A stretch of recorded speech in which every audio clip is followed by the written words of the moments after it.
Estamos cumpliendo las 2 primeras semanas de la campaña electoral, que es la fase final de esta disputa electoral, que es también la disputa por la nación.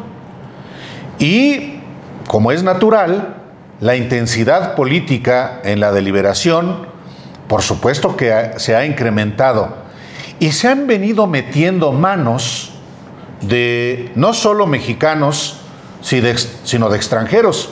Aquí ya abordamos las manos metidas de la DEA. Aquí ya abordamos también otros factores de poder de Estados Unidos, incluyendo medios de comunicación. Pero ahora también se han metido las narices de españoles en México. Bueno, nada menos que la aristócrata diputada del Partido Popular, esta señora que al mismo tiempo está en el Partido Popular, pero también en el partido de extrema derecha, Vox, y que vino a México pues a hacer un abierto proselitismo a favor de la candidata de la derecha. ¿Qué más elementos hay novedosos en este arranque de la campaña electoral? ¿Cuántos frentes abiertos tiene el propio presidente López Obrador? Y él mismo los ha abierto. De esto vamos a hablar el día de hoy en Radicales, ya con Carlos Pérez Ricard de vuelta.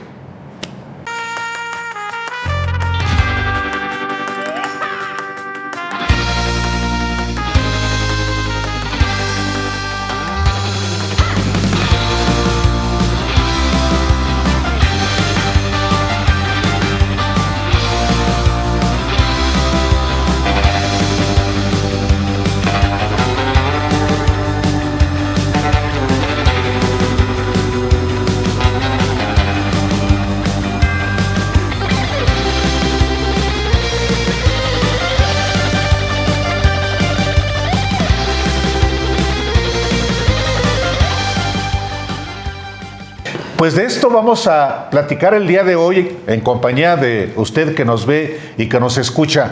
15 días ya de arranque de la campaña electoral, Alejandro, y ve cómo ves las cosas.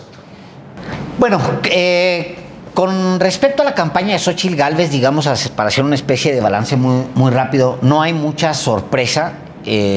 La campaña sigue siendo una campaña de ocurrencias, la de Xóchitl Gálvez. Se nota la falta de una estructura que le dé cuerpo a Xóchitl Gálvez, a falta de una estructura que ella misma haya creado en este tiempo. Lo que hemos visto no es distinto en las últimas 2 semanas a lo que vimos en junio, en julio, en agosto, en septiembre y hasta finales del año pasado. Es decir, sigue exactamente tropezándose con las mismas piedras Xóchitl Gálvez y sigue creyendo que puede improvisar en el camino, algo que, como ya vimos, no ha resultado. Por el otro lado, siento que la campaña de Claudia Sheinbaum se ha sentado en todo lo contrario, en tratar de mostrar estructura, no solamente una estructura partidaria, sino una estructura propiamente intelectual.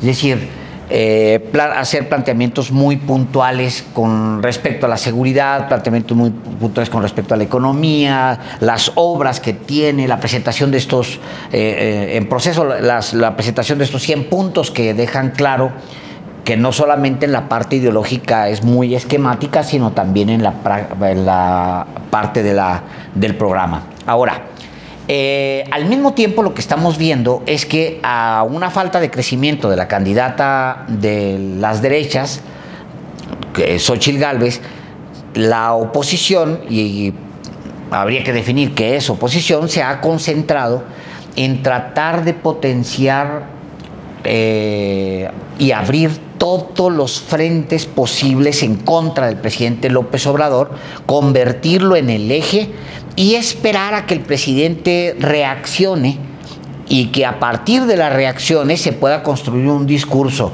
Ya ven, se lo dijimos, el presidente es un violador de la ley, el presidente está llevando la elección al extremo, está interviniendo en el proceso, etcétera, y a partir de los señalamientos de concentrar un ataque al presidente, tratar de construir una narrativa útil para Xóchitl Gálvez concentrada en ataques. Bien, es que es una clave analítica esta de observar los frentes, porque me parece que las izquierdas en general en México todo el tiempo han estado enfrentando diversos frentes abiertos. No voy a ahondar demasiado en el siglo XX porque me parece que sería una retrospectiva muy amplia donde si enumeramos a los adversarios que tuvieron que enfrentar sería una lista interminable. Vamos a ponernos en la línea de la llamada transición hacia acá. Cuando Cuauhtémoc Cárdenas fue jefe de gobierno, no solo tuvo que lidiar con los partidos de oposición, también tuvo que lidiar con otro frente que es muy importante, el mediático. Podemos recordar cuando en su campaña presidencial de 2000, pues tuvo que hacer frente contra las ínfulas prepotentes del dueño de TV Azteca a través de ese programa, este programa amarillista que tenía, donde lo culpaban del asesinato de Francisco Stanley. Es decir, las izquierdas desde siempre han tenido varios frentes abiertos en su contra, y desde que llegaron a espacios de toma de decisión, espacios de poder, pues la situación no ha cambiado en absoluto. Me parece que estas dos figuras primordiales de las izquierdas mexicanas post-transición, es decir, ya en el siglo XXI, que han sido Cuauhtémoc Cárdenas y López Obrador, han tenido estos frentes abiertos todo el tiempo. Hoy el presidente de la República, que es Andrés Manuel López Obrador, bueno, desde hace 20 años ha estado no solamente haciendo frente a un poder inmenso, que era entonces el de la presidencia de la República de Vicente Fox, sino también otros poderes. Hay que recordar, por ejemplo, algunos casos, algunos casos que llegaron a la Suprema Corte, como el desafuero, como el paraje San Juan. Bastaba la simple presencia la simple voluntad de un solo funcionario de ese poder para generar verdaderos problemas a el entonces jefe de gobierno. Cuando empezó la campaña de 2006, estos frentes me parece que empezaron a alinearse, a aglutinarse. Hay que recordar que el discurso de Roberto Madrazo, de Felipe Calderón, incluso hasta del doctor Simi, que era un candidato de burla en ese momento, era monocromático. Todos estaban acusando de exactamente lo mismo a López Obrador, que si era el populista, que si iba a poner las finanzas en riesgo, que si era un peligro para México. Esa fue la línea general de todos los partidos políticos y de los grupos empresariales, que en ese momento tuvieron una incidencia sin precedentes, y pues, de actores internacionales, como en ese momento fue el señor José María Aznar. Me parece que entonces recojo aquí una tesis del historiador alemán Ernest Nolte, quien plantea que muchas veces las derechas tienen un marco de conducta que es resultado del estímulo de las izquierdas. Es decir, cuando hay acción, presencia de alguna fuerza de izquierdas, me parece que suele haber esta reacción aglutinadora, esta especie de efecto mercurio donde se aglutinan para, independientemente de sus diferencias ideológicas de matiz, tratar de hacer frente común contra un adversario. Me parece que el caso de México, con Cuauhtémoc Cárdenas en su momento y con López Obrador, es muy paradigmático y se está reflejando en esta campaña, porque la candidata Claudia Sheinbaum tiene que hacer de nuevo frente contra este efecto mercurio que lleva muchísimos años y aunque ha tenido sus debilitamientos, sigue ahí con una presencia tremenda en, por ejemplo, el poder mediático.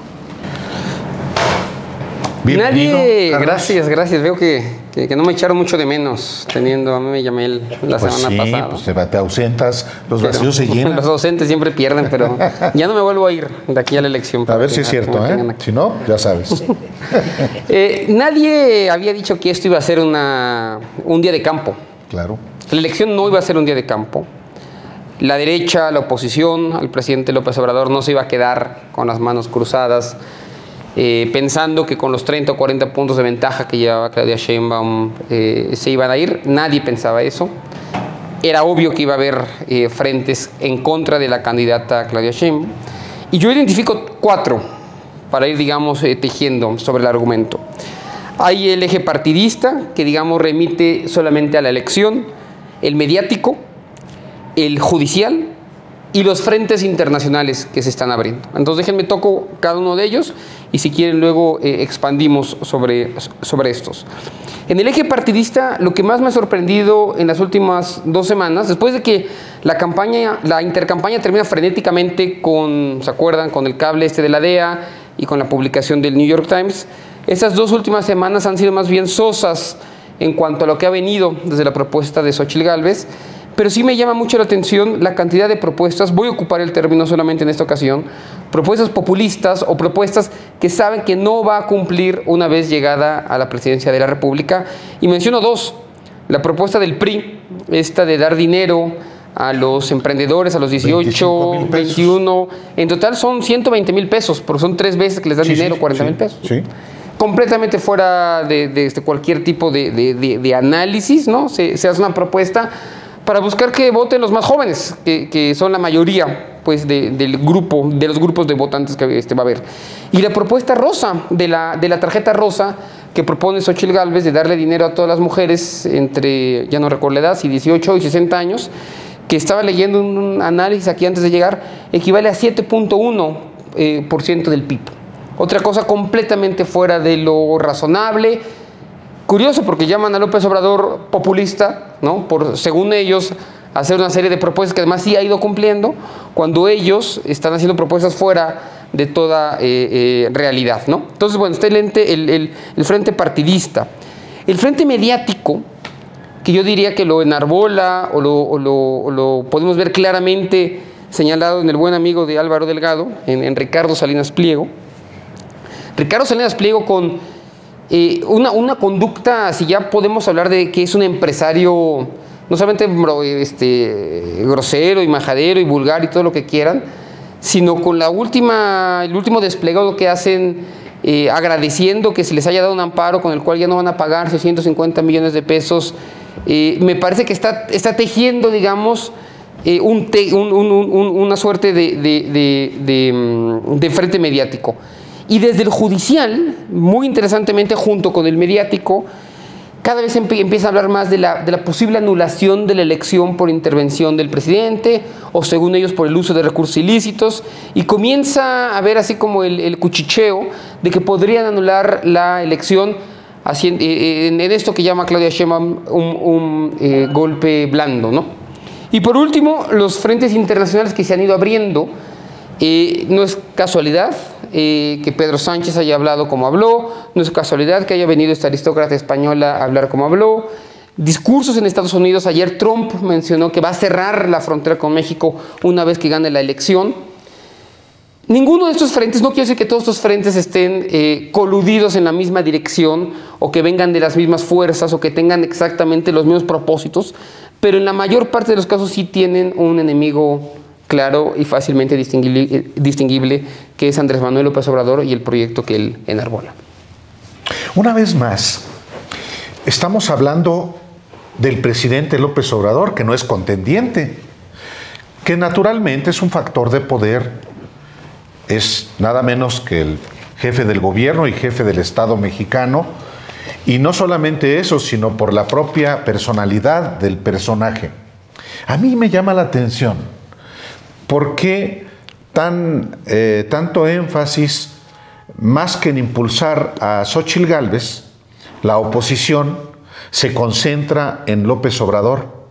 No le han ganado una sola en lo que va del gobierno, del sexenio. ¿Le van a ganar esta otra? Yo no lo veo. Yo no veo cómo puedan ganarle a López Obrador la batalla, que es una batalla definitiva por la presidencia de la República. No lo veo que en este frente vayan a ganarle, aún efectivamente teniendo de su lado a estos factores que tú has mencionado, Carlos, al factor mediático, al factor económico, al factor internacional. Tampoco lo veo que aún con esta coalición de intereses puedan vencer a alguien que sí tiene un respaldo popular muy importante, que está muy consolidado y que aun cuando efectivamente pueda minar o pueda, más que minar a la aprobación del presidente López Obrador, pueda estimular a un sector que había, por ejemplo, tomado la determinación de no votar y que lo haga por Xóchitl Gálvez, aún así no veo de qué manera pueda traducirse en éxito electoral. Puede haber una afectación, digamos, desde el punto de vista jurídico, con un acopio de elementos que, llegado el momento, ante un resultado electoral favorable para Claudia Sheinbaum, pero llegado el momento de impugnar esa victoria y llevar al tribunal todos estos elementos, pueda traducirse en la nulidad de la elección, tampoco lo veo. Tampoco lo veo, por más que haya ese jugueteo, incluyendo del propio presidente, de pretender descarrilar la elección a partir de que el tribunal resuelva que la elección se anula por su intervención en el proceso electoral, por la interferencia de grupos criminales el día de la jornada electoral, por supuestos desvíos de recursos públicos. Yo tampoco lo advierto en esa magnitud. Lo veo como parte de lo que hoy, sí, indiscutiblemente se está deliberando para buscar minar, en este caso, a la coalición oficialista y potenciar a la coalición opositora. Pero, una vez más, y concluyo, malditas encuestas, incluyendo las en las que cree la propia oposición. No será alterado nada. Naturalmente, tenemos apenas 15 días de campaña electoral. Va a haber una modificación importante, ya lo veremos en un mes. Si hay esa modificación importante, entonces estaremos en una fase distinta a la que hemos estado desde septiembre hasta el día de hoy. Hay una evolución interesante, pero no necesariamente contundente, digamos, en las encuestas. La evolución es la desaparición básicamente de Movimiento Ciudadano. O sea, yo creo que Movimiento Ciudadano se aceleró su propia, teniéndola relativamente bien en las manos, se aceleró en tomar una decisión, o no se aceleró, más bien razonó una decisión que lo va a desaparecer, salvo en lo que ha sucedido con Movimiento Ciudadano, que es para mi gusto, la única noticia importante de las encuestas. Todos los demás sigue plano. O sea, los ponderados de encuestas, los que puede uno respetar, cualquiera de los ponderados de encuestas que incluyen, por ejemplo, las que hace el colegio de encuestadores, indican que no se ha movido. Entonces, ¿qué pasa cuando no se mueve el indicador, donde la oposición sale realmente muy abajo? ¿Qué es lo que sucede? Bueno, pues tratan de dinamitar absolutamente todo. O sea, tratan de provocar que por todos los frentes, que haya algo que mueva de pronto las encuestas y las preferencias. Y yo creo que en esa lucha están. Y vamos a ver muchas cosas en el siguiente tramo. Lo intentaron con todo lo que fue los 3 periodicazos, digamos, consecutivos. Lo intentaron por ahí para ver si pegaba. Aún cuando llevan semanas pagando bots, pagándolos porque son bots. Sí, narcopresidente. Con narcopresidente y como Claudia. 25,000 ya. Yo creo que deben llevar millones de dólares pagados en eso, porque son millones de tweets los que mantienen la tendencia. No existe ninguna analista que yo conozca que no se esté preguntando a estas alturas. Digo, hay desde algunos que conocemos que tienen tendencias de izquierda, algunos organismos que tienen, digamos, que analizan estos fenómenos que tienen tendencias de izquierda, pero hay otros que no. Y también dicen, ¿por qué mantienen la tendencia con tantos millones?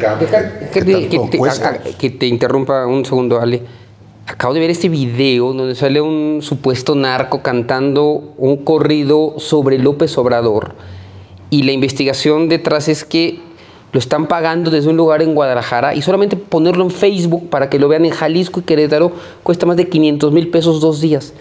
¿Quién diablos está haciendo eso? ¿Quién lo está financiando? ¿Y qué resultados quieren de ello? ¿No? Es una compra completamente fuera de lo normal. Eso nos lleva, justo lo decía, porque todos los frentes que están dinamitando traen mucho dinero, Carlos. O sea, no son los 500,000 de aquí, son el 1,000,000 acá, los otros 10 millones acá, los otros... O sea, ¿quién está pagando todo eso?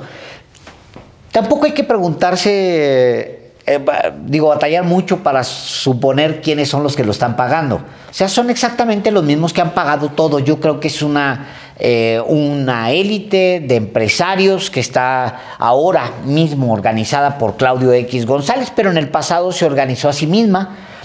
Ahora tiene un representante muy inequívoco y muy visible que es Claudio X González, pero en el pasado se organizó en torno a los núcleos intelectuales. Yo creo que hay mucho dinero pagándose ahí. ¿Por qué? Pues porque la elección no está resultando como ellos esperaban.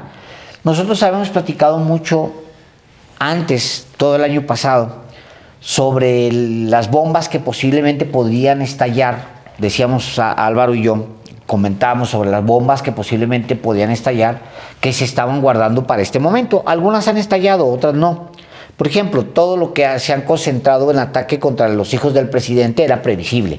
Nosotros lo dijimos lo conversamos entre nosotros, no recuerdo si en algún momento lo dijimos, creo que sí, que se iban a concentrar en ataques a los hijos del presidente y que más vale que los hijos del presidente anden muy derechitos porque hay una lupa así hasta incluso de órganos de inteligencia, de cuerpos de inteligencia detrás de ellos. ¿Qué quiere decir con todo esto? Si la tendencia se mantiene como está, que Xóchitl Gálvez no se mueve, yo creo que van a arreciar los ataques desde frentes insospechados y sí veo cumplirse los deseos de las élites intelectuales como Castañeda, que analizamos en programa anterior, de que la guerra sucia vaya con todo, sin importar que ensucie la política para siempre, ¿no? O por lo menos para los siguientes años. Me parece que esta es una clave, la idea del poder económico que tienen. Y yo quisiera añadir una parte sobre estos frentes, específicamente el frente del Poder Judicial, por el poder institucional que pueden llegar a tener y que basta un poco para modificar alterar la vida democrática de manera muy tangible. En lo que va del siglo XXI, en América Latina solamente ha habido una defenestración de un presidente producto de una movilización popular, que fue en Ecuador en 2005 a Lucio Gutiérrez. Ha habido otras defenestraciones, todas ilegítimas, donde ha tenido que ver el Poder Judicial, o algunos otros poderes, en lo que se ha llamado los golpes blandos. Pensemos la interrupción del mandato de Manuel Zelaya en Honduras, Fernando Lugo en Paraguay, Rafael Correa en Ecuador, Lula da Silva, que fue injustamente preso, y Dilma Rousseff, que fue injustamente defenestrada por un juez, Pedro Castillo, Perú. Y prácticamente todos los países en América. Exactamente, y Evo Morales en Bolivia en 2019. Es decir, el peor enemigo de la democracia en el siglo XXI no es esto que desde las derechas acusan, que es el populismo, o bueno, el concepto tan manoseado que tienen de populismo, que en realidad es un concepto anticientífico que es cercano a la vulgata foxista, que no tiene nada que ver con la academia. No ese es el principal enemigo de la democracia en América Latina, porque los que en los hechos han interrumpido procesos democráticos son estos poderes coludidos con poderes de facto, ¿no? En el caso mexicano, el elemento más notable, lo hemos discutido aquí ya otras ocasiones, es el desafuero de López Obrador, que fue en este año de 2004 y 2005, y aquí sí quiero hacer una puntualización que me parece ilustradora. En ese momento, no todos los jueces, no todo el Poder Judicial estaba a favor del desafuero. En la Suprema Corte de Justicia, el entonces presidente, que era Mariano Azuela, estaba coludido con Fox y él estaba a favor del desafuero. Él fue uno de los personeros que lo impulsó. Pero había otros jueces ahí mismo que no tenían esa misma inercia, como por ejemplo David Góngora Pimentel. Y cuando se presenta por primera vez la queja, la denuncia contra el jefe de gobierno por el presunto delito de desacato, un primer juez desechó la causa por improcedente. Tuvieron que mandársela a otro juez, Álvaro Tobilla León, que, por cierto, vinculado a un bufete de abogados panista, que ese sí la procedió, pero antes ya uno lo había rechazado. Tuvieron que buscar a otro para que este sí le diera paso. Por cierto, 10 años después resultó que este juez fue defenestrado porque tenía ahí marcas de corrupción. Después de que este proceso siguió, un siguiente juez, ya cuando la PGR había armado la causa, ya que habían desaforado a López Obrador, mandaron el caso a otro juez que también la desechó porque dijo el caso no está bien armado. Y fue cuando se dio este pago famoso de 2 diputados locales panistas en ese momento, Gabriela Cuevas, hoy por cierto Gabriela Cuevas en Morena, y Jorge Lara, que sigue siendo parte del PAN, pero se había rechazado, es decir, no había una unanimidad en el Poder Judicial, y sin esa unanimidad bastó la mala fe, bastó la corrupción de un par de juececillos corruptos para que casi se perpetrara el peor golpe de Estado en el caso mexicano en lo que va del siglo XXI. Entonces, insisto, aunque me parece que el poder económico que ya se ha analizado aquí es muy importante, pero estos cotos de poder institucional que pueden ser mal empleados son importantes. Entonces, desde luego que yo estoy de acuerdo con Álvaro en el sentido de que yo no veo una posibilidad grande de un golpe de Estado técnico o de anular una elección. Pero tampoco me parece paranoia ponerlo sobre la mesa con este tipo de antecedentes. Y el hecho de que estén generando el cuchicheo, como decía antes, de la elección de Estado, que está muy presente en todos los medios, ustedes afortunados que no están viendo lo que está publicando en todos los medios, en televisión, en radio, y además con una hipocresía del tamaño del mundo, porque publican ellos, los abajofirmantes, apenas el lunes, ese desplegado del que acusan de que la televisión y el radio está completamente desbalanceado en contra de la candidata opositora. Le digo, ¿con base en qué? ¿Con base en qué parámetros? ¿Cómo se atreven? O sea, hay que leer un poco el libro, entre otros, el bueno de Héctor, para que nos cuente cómo en 2006 eso era por 15, por 20 lo que es ahora. En fin, una hipocresía enorme, ¿no? Pero la pregunta con la que me quedé, Álvaro, es ¿por qué la oposición se concentra en atacar a López Obrador y no a Claudia Sheinbaum? Porque eso es, llevan 4 o 5 meses atacando exclusivamente al presidente y dejando a Claudia Sheinbaum atrás, ¿no? Tengo algunas hipótesis, se las comparto, ¿no? Lo primero es porque piensan que la popularidad de Claudia Sheinbaum está anclada al nivel de popularidad de López Obrador. Entonces, si tienen razón. Probablemente tengan razón, pero no, o sea, no solo. Correcto. Pero piensan, pegando en la línea de flotación de la popularidad del presidente, diciendo que los hijos son narcotraficantes, que el propio presidente es narcotraficante, y acusarlo de cualquier tontería, van de esta manera a pegarla a Claudia Sheinbaum. No me queda tan claro que sea así. Interesante, hace 5 días, 6 días que salió una encuesta, se veía como incluso la popularidad del presidente, por lo menos en la encuesta del Financiero, había crecido 10 puntos entre diciembre y febrero, justamente cuando más lo habían golpeado, ¿no? Y yo decía por ahí en Twitter, mientras más lo golpean, más crece, ¿no? Ahí hay como un efecto dominó que no han logrado captar bien, ¿no? La otra hipótesis es que creen que la elección se puede ganar en 90 días.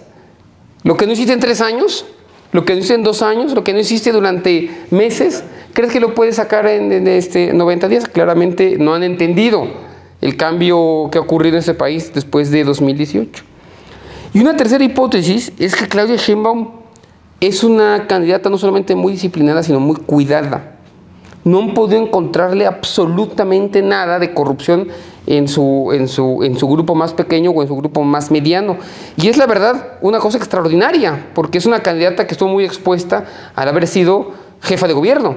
Y la Auditoría Federal, la Auditoría de la Federación, no encontró prácticamente ningún tipo de desvío entre el 18 y el 23. Ha sido probablemente el mejor gobierno local en todo el país. Entonces, es otra de las razones por la cual creo que no le pegan a Claudia Sheinbaum, y porque no parece que vaya a cometer ningún error de aquí a junio, ¿no? Entonces, como única estrategia queda abrir los frentes contra el presidente, que son, como ya dijimos, pueden ser mediáticos, pueden ser partidistas, pueden ser judiciales o más de índole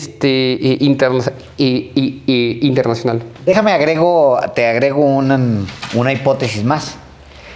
Y es probable que el presidente mismo se convierta en una especie de pararrayos. Y yo en ocasiones sí lo siento, poniéndose en medio para que digan, a ver, échenle, vénganse cabrones, ¿no? A ver, absorbe los golpes y que no los absorba la candidata. Es correcto. Conmigo aquí 3, 4 veces. Pero por eso, Alejandro, si el problema es ¿cuándo le han ganado una López Obrador? ¿Por qué se concentran en él? A lo mejor es por la provocación, Álvaro, porque también es, no se aguanta. Es irresistible. Es irresistible. Cuando, mira, nosotros decíamos hace unos días, y ya te dejo la argumentación, hace unos días conversaba con un amigo de todos nosotros, conversaba con él sobre cómo el presidente no ha podido caerse a pesar de todos los ataques que le han hecho, y cómo la oposición al mismo tiempo se desespera y pierde la vertical. Hay núcleos donde ya no importan las argumentaciones, realmente odian a López Obrador. Hay una nata de mexicanos que ya dio por sentado que es narcotraficante, que es el peor presidente de la historia, que el país se está hundiendo, y que vamos hacia el vacío, y que no va a aceptar ninguna argumentación. Entonces no entiende, no ve, porque se compró esa idea, no entiende, no ve que hay otras realidades. Simplemente se compró esta realidad y cree que todos los demás estamos mal, que nosotros somos los que estamos llevando junto con López Obrador el país al vacío, que todos los demás que no piensan tan radicales como ellos, que al país sí realmente se lo está cargando la fregada. Ahora, y con eso concluyo esta parte, se entiende también que esos núcleos piensen que el país se lo está cargando la tiznada, porque cuando realmente se lo estaba cargando la tiznada, a ellos no les pasaba nada. O sea, las crisis cíclicas en México, cuando llegaban, yo las recuerdo casi una por una, con dónde estaba yo parado, la vez que había a mi mamá decir, a ver cómo nos va a ir. O sea, preocupada, diciéndole a mi papá el tema de pues que cuidaran el dinero, que quién sabe qué, porque se iba a poner de la fregada. Mi mamá fronteriza, imagínense ustedes, allá donde todo encarece al día siguiente de una devaluación. Y recuerdo yo dónde estaba parado el día que vi la portada de un diario diciendo que Estados Unidos nos iba a prestar dinero con la factura petrolera de por medio. Yo recuerdo dónde estaba parado en cada una de las crisis, pero esas natas de mexicanos que creen que el país está de la fregada con López Obrador, no. Simplemente las grandes crisis de México, muchas familias de esas no las vivieron. Entonces es una realidad alterna en donde dicen, ataquen a López Obrador, ese es el veneno puro de esta sociedad. Y sí, claro que hay mucha, lo vemos en los familiares, lo vemos en colegas periodistas, en la tropa misma, no estoy hablando de los directivos o de los dueños de los medios de comunicación. Otros, claro. Compañeros que van a las conferencias de prensa y que traen una conducta irascible que han tenido, por cierto, siempre. Yo recuerdo compañeros de hace 25 años que cubríamos, hacíamos coberturas electorales. Esos eran los de siempre, bien priistas, bien panistas. Son exactamente los mismos. ¿No le hace que no les hayan dado seguro social desde entonces? Son los medios para los que trabajan. Detestan que se haya acabado el outsourcing y ellos estaban en outsourcing. De verdad, compañeros que reporteamos hace 30 años. Desde entonces eran muy priistas. No pasaba nada. No, pues Salinas era el gran presidente. Zedillo, Gris hubieran preferido a Colosio, pero seguían siendo priistas. Cuando llega Fox, no les caía bien, pero les caía peor Cuauhtémoc Cárdenas. Y con López Obrador se volvió un asunto ya hasta de fe. El desafuero, claro que es. Y el tabasqueño que quemaba pozos petroleros, aunque sea una falacia. El tabasqueño que era comunista, que es una falacia. Lo que quiero decir es que hay esa nata de mexicanos, que la ejemplifico con colegas periodistas, que, digamos, refleja a un sector de mexicanos que, aunque la realidad desmienta sus prejuicios, ellos son capaces de decir que la realidad miente. Es decir, ¿cómo puedes hablar de que el país está peor de lo que estaba en... Voy a hablar de cuando mismo Fox o Calderón, cuando el país se tiene, después de la pandemia planetaria, ha recuperado el crecimiento, el empleo no tiene precedente,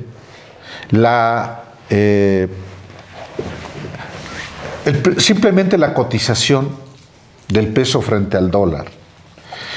Entonces, ya es un asunto sistémico y es hasta un estado psicológico, anímico, oponerse por sistema.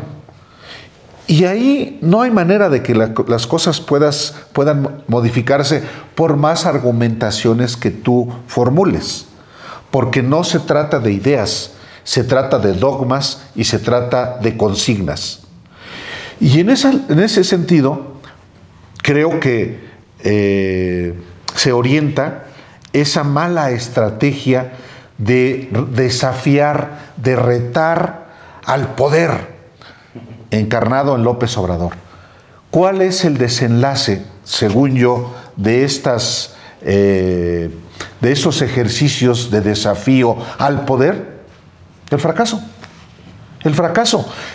Solamente podrían obtener como recompensa el reconocimiento a su heroísmo de desafiar al poder, ante el cual durante toda su existencia, particularmente ese sector de colegas que se sometían justamente a ese poder y que les cambió la ecuación cuando hubo algo absolutamente distinto, como es el caso de López Obrador. Hoy no va a dar nombres, Álvaro. No, digo, los encuentro sí. Y me pelan los ojos. Bueno, hace poco estuviste cuando la entrevista. Lo más divertido era cuando la pregunta que le lanzas a Xóchitl Gálvez sobre lo más divertido no era Xóchitl Gálvez, sino el entorno, tu entorno. Sí, claro. O sea, que sí era muy... estaba volteando a ver cómo te atreves a preguntarle esas cosas a nuestra candidata. Exactamente, ¿no? Y a la que tutean. Oye, Xóchitl, claro, ¿cómo ves esto? López Obrador dijo, por mí una pregunta, ¿cómo ves? López Obrador dijo que tú tal cosa, ¿qué dijo? Bueno, es que no vi la conferencia de prensa mañanera. ¿Cómo formulas una pregunta si ni siquiera tienes la información básica? Bueno, porque esos compañeros, lamentablemente, no son periodistas, son realmente porristas. Ellos, y son los que llaman porristas a quienes sí cuestionamos documentalmente a sus ídolos. Sí.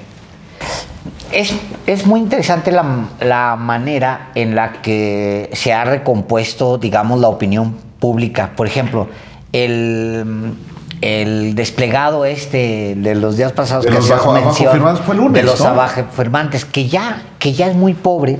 O sea, no es... Es que ya ni convoca a los mismos. Es un grupito de radicales. Pero cuéntale al auditorio de qué iba el... Es porque correcto. Yo creo que nadie lo leyó. Bueno, los que lo escribieron, porque lo que dice porque ahí, lo que firman no se no sostiene, es vergonzoso. Bueno, lo que decían este grupo de intelectuales es que hay desde Palacio, así le llaman ahora al presidente López Obrador, pues díganselo, se lo dicen de todas maneras. O sea, hay desde el presidente López Obrador le marca a los dueños de la prensa para presionarlos, para que no publiquen notas a favor de Xóchitl y todas sean a favor de Claudia Sheinbaum.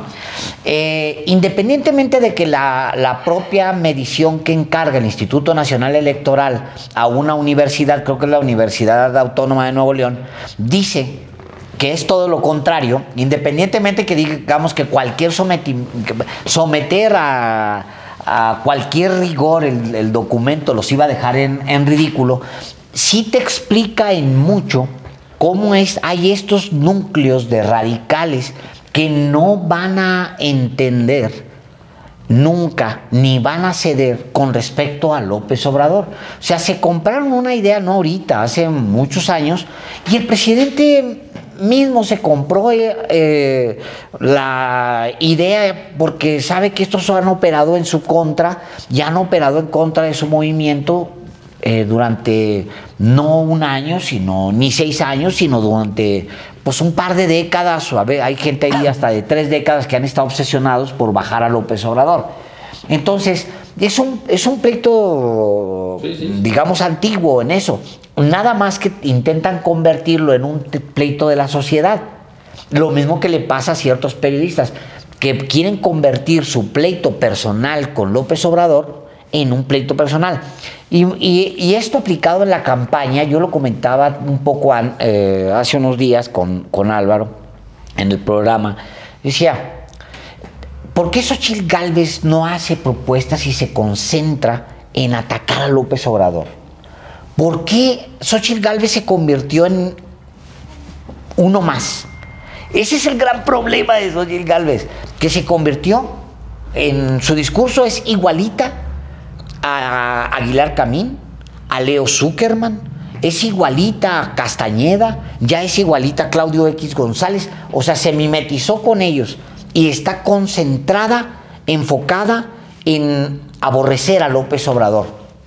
Yo creo que lo que la hacía interesante es que ella tenía un pensamiento independiente al de las élites, de alguna manera. O sea, lo hacía interesante ante la gente, que ella podría plantear una alternativa que no fuera la virulencia de las élites. Pero no, como está rodeada por estas élites que no tienen como objetivo ganar elecciones, porque nunca han ganado elecciones. Pues, ¿con qué elección va a ganar Enrique Krause? No gana elecciones. Ellos tienen otra labor, y su labor es ganar dinero y odiar a López Obrador, y puede ser muy rentable odiar a López Obrador, es decir, se gana dinero. Entonces, como tienen eso, su obsesión es esa, estar en contra de López Obrador, ya contaminaron no solamente el Congreso, que lo habían hecho con esta payasada de decirle a todo no, sino que ahora contaminaron ya también la campaña de Xóchitl. Y termino con esto. Gran parte del fracaso del PRIAN en 6 años es culpa de los núcleos intelectuales y mediáticos y académicos. Gran parte de su fracaso. que llevaron al PRI al simple odio y pensaban que con eso iban a ganar, lo condujeron sin evaluar una estrategia electoral. Ahora, gran parte de la tragedia de Xóchitl Gálvez, me atrevo a decir, se debe a que escucha demasiado y la campaña la forma con las élites intelectual, mediática y académica que tienen como objetivo no ganar una elección, sino vengarse de Andrés Manuel López Obrador. Bueno, me veo obligado a seguir esta línea porque es muy interesante y además es necesario hacerlo. En este frente mediático, intelectual, que me parece que están bastante imbricados, y hay que poner en la mesa el lamentable divorcio de la realidad que tienen. Estos abajofirmantes que publicaron este panfleto del lunes, acusando que no había equidad, que en los medios hay una inclinación por... Textualmente, Sí, si me permites, por favor, lo voy a leer. favor. Dice en el corazón del desplegado, dice: hoy la presión de Palacio Nacional sobre los medios es similar a la que se ejercía desde Los Pinos en tiempos del antiguo sistema político. No, eso es un divorcio total con los hechos, un divorcio total con la realidad, que así ha sido la regla de los abajofirmantes en estos últimos 5 años. Este famoso desplegado que fue en julio de 2020 para consolidar el PRIAN, la deriva autoritaria. Yo recuerdo perfectamente que entrevistaron los periodistas, a ustedes dos, a uno de los precursores, que fue Francisco Valdés Ugalde, y él estaba quejándose en la entrevista, es que no se hacen públicos los gastos de gobierno en medios de comunicación, y ambos le respondieron de inmediato, no, bueno, eso sí está publicado. Su respuesta fue de antología, no sabía.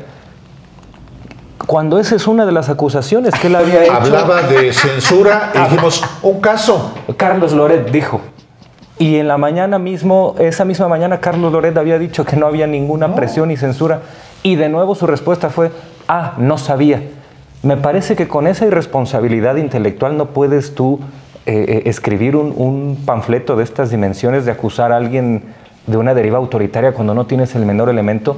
Y hoy, si hacemos un análisis de lo que está pasando en medios, me parece que la situación va a ser igual. Por cada, a pesar de que quien distribuye los tiempos de medios de los candidatos es el INE, pues me parece que decir que está favorecida la candidata Claudia Sheinbaum es una atrocidad. Lo podemos observar también en el ecosistema mediático, donde las voces que están ahí tratando de analizar con mayor mesura o con cierta simpatía por Claudia Sheinbaum siguen siendo una minoría casi opacada por la gran mayoría que está militantemente en contra de ella y de López Obrador. Bueno, se puede ver incluso hasta en la propaganda de las calles. ¿Cuántos pendones vemos a favor de PRI, PAN, PRD? ¿Y cuántos vemos a favor de Morena? Aquí en la Ciudad de México. Y me imagino que en el país ha de ser una proporción parecida. Entonces están viendo una cancha dispareja que solo existe en sus cabezas, y me parece que es parte del divorcio de la realidad con los cuales estos abajofirmantes llevan interpretando el país desde hace 6 años. Y cierro con esto. Parte de esta decadencia, de esta crisis intelectual que viven, bueno, la manera tan desmedida en la que llenaron de elogios a esta marquesa española que está absolutamente desprestigiada en España por precisamente militar en las peores causas, estar ahí como una bisagra entre los partidos que son las expresiones más rancias de la derecha y del semifranquismo en España, y aquí la interpretan como una demócrata. La Cayetana tiene aquí a sus lacayetanos que están en una... Es inadmisible que estos, ya no digamos que se sientan progresistas o de izquierdas o demócratas. Por favor, de verdad, ¿qué se necesita para darle elogios desmedidos a una persona de este calibre? Oye, Héctor, pero es que es en realidad síntoma de la falta de voces más o menos legítimas en este país que puedan decir exactamente lo mismo. Es decir, ante la ausencia, ante el páramo, ante la nada, tiene que venir como en el siglo XIX, así un monarca francés, un monarca español, a decirte, por aquí vamos. Y entonces hacerle unas loas que yo dije, bueno, ¿quién es este futbolista? ¿De qué estamos hablando? Ahora resulta, de verdad es una cosa. Juega? ¿En qué equipo juega? Sí, ¿Qué ¿por qué hizo? los intelectuales la ¿Cuántos retuitean? goles? ¿Cuántos ¿Qué pichichis pasó? ya? ¿Qué hizo? Luego vi el video y decía, no puede ser. Me dice la productora que nos quedan 10 minutos, entonces voy a hacer una última intervención sobre 3 o 4 cosas que me quisiera abordar. Miren, me gusta la hipótesis del presidente como pararrayos, como muleta, como pararrayos, que recibe los golpes y permite que su candidata se concentre en lo fundamental, en lo que tiene que estar haciendo una candidata, que es visitando las comunidades, generando alianzas, garantizando votos, haciendo promesas, generando compromisos. Y no es muy distinto a lo que hizo López Obrador en el 2006 con Marcelo Ebrard, cuando él se lleva todo el golpeteo, 2005-2006, y viene caminando prácticamente a la jefatura de gobierno Marcelo Ebrard, prácticamente sin ningún tipo de embate, más que el que le hicieron dentro del PRD, el propio Jesús Ortega y los chuchos que hoy están en el frente opositor, ¿no? Entonces es muy inteligente, me parece, y creo que esa hipótesis de Alejandro me refiero aquí a Alejandro Páez, es correcta, ¿no? Con respecto al tema de lo mediático, intelectual y de cómo se sienten, lo cierto es que donde más ha dolido el López Obradorismo, más que en el empresarial, ha sido en el ámbito intelectual y mediático. Así es. Uno habla con los empresarios, habla con los estudiantes, habla con el sector agrícola, con los... O sea, no, el sector intelectual y mediático son los huérfanos, son los que más han llorado al López Obradorismo, y es porque López Obrador es el espejo en el que se refleja el sector más conservador de la sociedad. López Obrador es el espejo que les demuestra su racismo, su clasismo, su riqueza mal ganada y el fin de la hegemonía de su propio discurso. Ningún otro sector ha sido tan deslegitimado como el mediático y el intelectual a partir de López Obrador. Se van a quedar huérfanos una vez que se vaya el presidente, porque no solamente los López Obradoristas se van a quedar sin su mayor referente, sino ellos, 20 años de discursos, 20 años de narrativa en la nada. Y concluyo con una reflexión en torno al tema que ya habían planteado aquí, de lo interesante de Xóchitl era precisamente que lograba diferenciarse de las élites de las que todo el mundo estaba harto, de los partidos de los que estábamos hartos, porque ciertamente, al menos en su imagen, representaba algo distinto. Y escribía Vanessa Romero en El País la semana pasada un artículo que se llama Hubiera sido Lili, y les leo nada más un par de citas. Dice: de todas formas, si se iba a quitar Xóchitl el huipil y se iba a poner el crucifijo, hubiera sido Lili.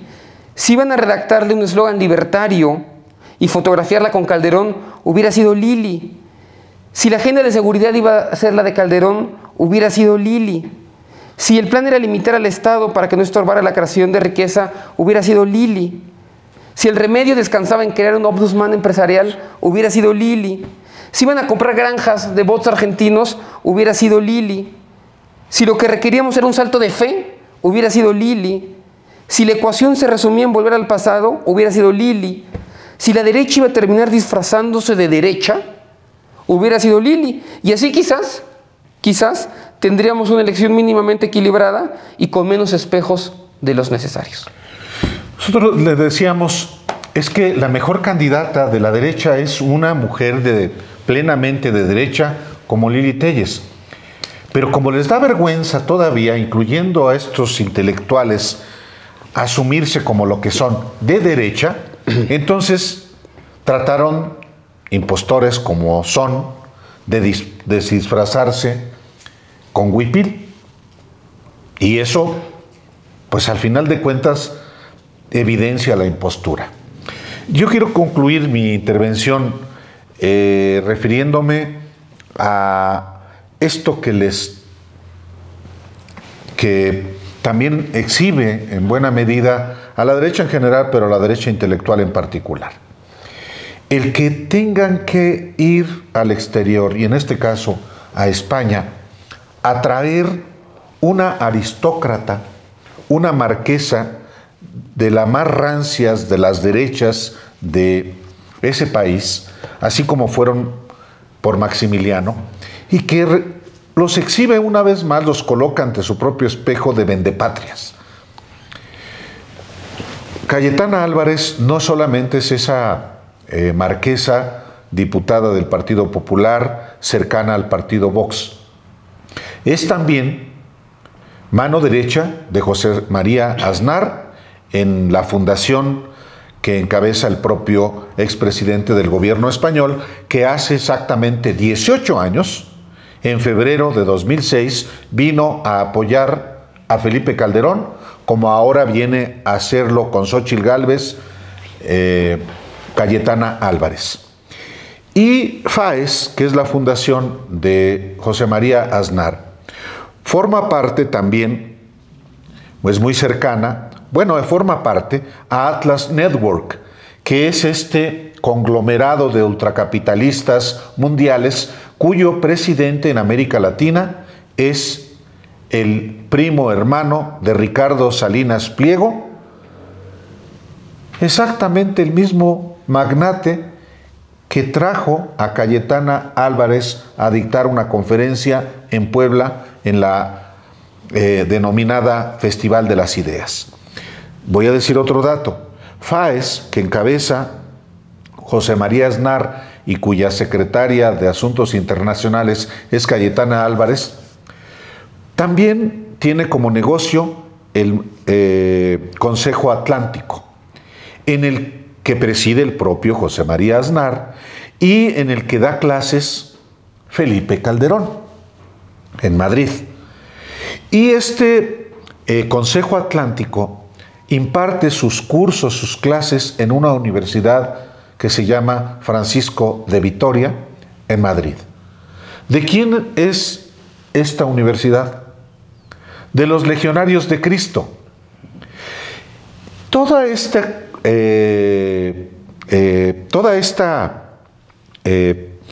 digamos, membretes, nombres, organismos, personajes, están también unidos, por último, a la Fundación por la Libertad que encabeza Mario Vargas Llosa, que es el referente intelectual de Enrique Krause y ya también de Héctor Aguilar Camín.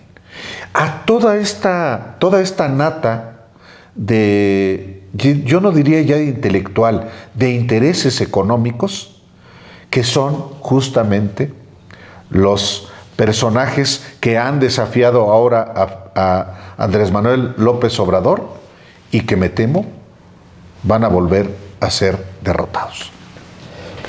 Yo lo sugeriría, si a ustedes les parece, dado que esta ronda empezó aquí, que nos sigamos para una segunda parte de este mismo programa, analizando las estructuras, digamos, intelectuales, académicas, mediáticas y lo que ha sucedido en la elección, y dividamos este programa en dos partes, si a ustedes les parece.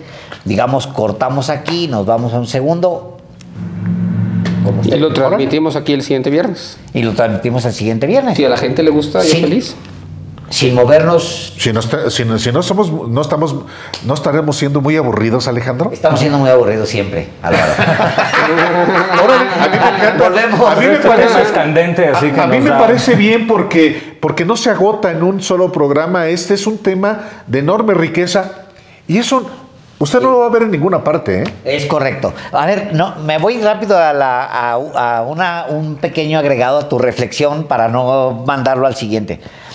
Ellos se ven de embajada en embajada, de cena con champán y martinis, como el mismo Vargas Llosa han dado, digamos, los últimos muchas décadas de su vida.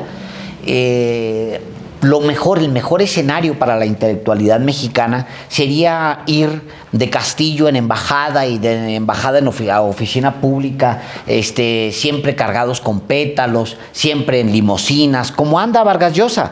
Por eso es que lo admiran tanto. Sí. Después de algún puñado de novelas muy buenas, lo que más admiran de Vargas Llosa no es lo que hizo en el pasado, sino lo que es ahorita, lo que representa en este momento, que es básicamente un buen vividor, un bon vivant que va de un lado a otro sin que nadie se lo reclame. Es la aspiración también de los intelectuales mexicanos. Claro, esa es su aspiración, por eso lo admiran. Y bueno, propongo, vayamos, nos despedimos de este programa. Gracias por vernos. Pero nos vamos a una segunda parte. Nos vamos a seguir aquí. Va a estar bueno. Suerte.